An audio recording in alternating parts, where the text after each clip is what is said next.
Halo, selamat pagi. Bertemu kembali dengan saya Windy Rahmawati. Pada kesempatan kali ini, saya akan membahas materi mengenai kebutuhan manusia. Nah, sebelum kita membahas apa saja sih yang menjadi kebutuhan manusia tersebut, kita harus mengetahui apa itu kebutuhan. Nah, pengertian dari kebutuhan itu sendiri adalah segala sesuatu yang dibutuhkan manusia untuk mempertahankan hidup serta untuk memperoleh kesejahteraan dan kenyamanan. Nah, kebutuhan ini juga merupakan suatu keinginan kita sebagai manusia terhadap benda atau jasa yang dapat memberikan kepuasan jasmani maupun rohani. Nah, selanjutnya kita harus mengetahui apa saja sih yang menjadi kebutuhan manusia tersebut. Nah, kebutuhan manusia ini terbagi menjadi beberapa jenis, diantaranya yaitu yang pertama yaitu berdasarkan intensitasnya. Nah, sebagian barang atau jasa dianggap paling penting untuk keberlangsungan makhluk hidup. Sementara yang lain hanya sebagai pelengkap kenyamanan hidup atau penikmat status sosial saja. Di mana barang tersebut terbagi menjadi tiga, diantaranya yaitu adalah kebutuhan primer, sekunder, dan tersier. Kebutuhan primer adalah jenis kebutuhan yang harus dipenuhi agar manusia dapat mempertahankan kehidupannya. Nah, kebutuhan ini disebut juga dengan kebutuhan alamiah. Nah, contoh dari kebutuhan primer ini adalah seperti sandang, pangan, dan papan. Selanjutnya adalah kebutuhan sekunder, yaitu kebutuhan lain yang sifatnya melengkapi dan meningkatkan kenyamanan. Nah, kebutuhan ini dipenuhi setelah kebutuhan primer terpenuhi. Contoh kebutuhan sekunder ini seperti kulkas, AC, kipas angin, dan sebagainya. Selanjutnya adalah kebutuhan tersier, di mana kebutuhan ini dipenuhi karena seseorang merasa belum cukup dengan kebutuhan primer dan sekunder. Barang-barang yang bertipe tersier dapat meningkatkan status sosial seperti perhiasan, emas, kapal persiar, mobil, dan sebagainya. Yang selanjutnya adalah kebutuhan berdasarkan sifat, di mana terbagi menjadi beberapa, yaitu kebutuhan jasmani dan kebutuhan rohani. Kebutuhan jasmani itu berhubungan dengan fisik, misalnya pakaian, makanan, dan minuman. Kebutuhan rohani, kebutuhan ini bersifat kejiwaan. Contohnya agar kita tidak jenuh dengan rutinitas hari-hari kita, maka kita dapat mendengarkan musik atau menonton tayangan favorit kita. Selanjutnya adalah kebutuhan berdasarkan subjek yang membutuhkan. Nah, menurut subjek yang membutuhkan, kebutuhan manusia terbagi menjadi dua, yaitu kebutuhan individual dan kebutuhan umum. Nah, kebutuhan individual ini merujuk kepada kebutuhan tiap orang yang berbeda-beda. Misalnya, seorang seniman membutuhkan alat lukis dan seorang atlet membutuhkan alat olahraga. Selanjutnya adalah kebutuhan umum. Nah, kebutuhan ini berkaitan dengan barang dan jasa yang digunakan banyak orang. Misalnya, jembatan penyeberangan, trotoar, dan lain-lain. Selanjutnya adalah jenis kebutuhan berdasarkan waktu. Nah, menurut waktu pemenuhannya, kebutuhan dibagi menjadi dua, yaitu kebutuhan sekarang dan kebutuhan yang akan datang.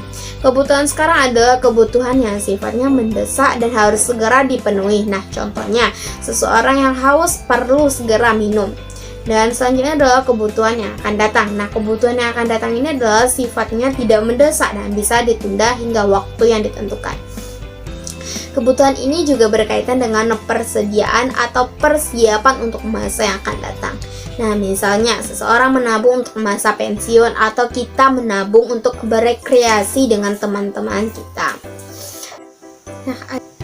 Nah, adapun teori kebutuhan yang dikemukakan oleh Abraham Maslow bahwasanya kebutuhan manusia itu berbentuk piramida, mulai dari yang paling mendasar sampai yang paling puncak. Terdiri dari 5 kebutuhan menurut Abraham Maslow ini, diantaranya yaitu pertama adalah kebutuhan fisiologi. Kebutuhan fisiologis ini merupakan kebutuhan dasar yang wajib dipenuhi agar manusia dapat melangsungkan hidupnya. Nah, beberapa contoh kebutuhan fisiologis ini seperti oksigen, makanan, air, tempat tinggal, dan pakaian. Yang ketiga adalah kebutuhan cinta, sayang, dan kepemilikan. Ketika kebutuhan untuk keselamatan dan kesejahteraan fisiologis puas, kelas berikutnya adalah kebutuhan untuk cinta, sayang, dan kepemilikan dapat muncul. Nah, Maslow menyatakan bahwa orang mencari untuk mengatasi perasaan kesepian dan keterasingan. Ini melibatkan kedua dan menerima cinta, kasih sayang, dan memberikan rasa memiliki. Yang keempat adalah kebutuhan harga diri. Tingkat keempat dalam hierarki Maslow adalah kebutuhan akan penghargaan dan rasa hormat. Ketika kebutuhan di 3 tingkat terbawah telah terpenuhi, maka kita memerlukan kebutuhan akan harga diri.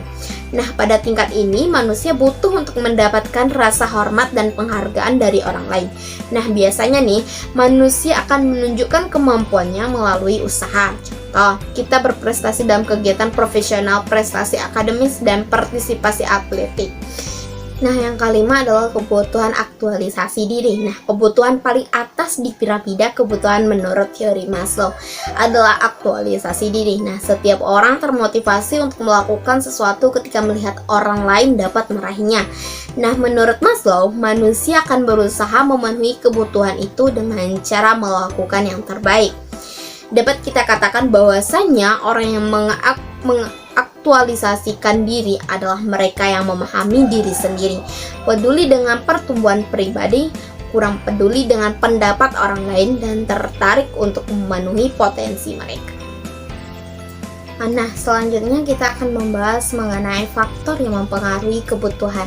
Nah, ada beberapa faktor yang mempengaruhi kebutuhan antara satu individu dengan individu yang lainnya atau satu kelompok dengan kelompok yang lainnya. Di antaranya yaitu yang pertama adalah peradaban. Nah, peradaban membuat kebutuhan tiap zaman menjadi berbeda. Seperti nenek moyang kita misalnya masih fokus pada kebutuhan primer saja.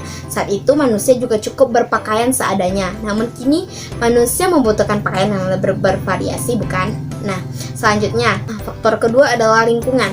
Kebutuhan masyarakat yang tinggal di daerah pesisir tentunya tidak sama dengan yang tinggal di daerah pegunungan.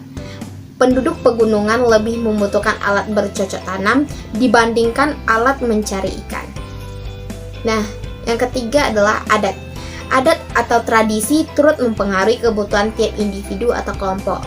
Pria Jawa misalnya mempunyai budaya memakai blangkon, sedangkan daerah lainnya tidak. Yang keempat adalah agama. Faktor agama mempengaruhi kebutuhan yang berbeda. Umat Hindu membutuhkan sesajen dalam upacara keagamaannya, dan umat Islam membutuhkan alat untuk sholat, seperti muqannah dan yang lainnya. Itulah materi dari kebutuhan manusia. Sampai jumpa di materi selanjutnya. Wassalamualaikum warahmatullahi wabarakatuh.